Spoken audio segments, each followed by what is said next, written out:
Hey everybody, Michael Fabiano here from SI.com Fantasy, and we have breaking news out of Washington where that football team has released Adrian Peterson. Now, Peterson was projected to be the Week 1 starter. In his absence, it looks like the football team will go with a committee approach. I think Bryce Love will probably be utilized on early downs.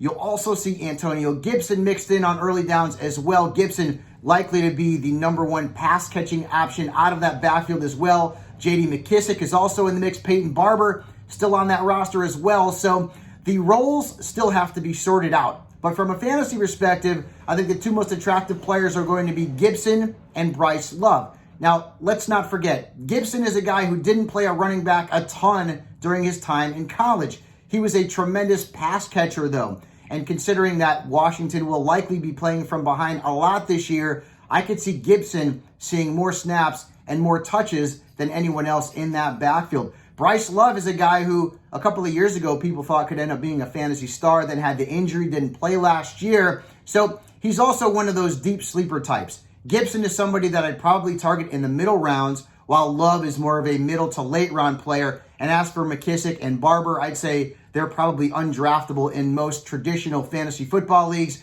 Maybe guys you take a late flyer on in deeper leagues or in best ball leagues. But for now, Antonio Gibson and Bryce Love, especially Gibson, are the two backs that you want to target in your fantasy football drafts out of Washington. For all of your fantasy football news and analysis, make sure you check out SI.com/fantasy.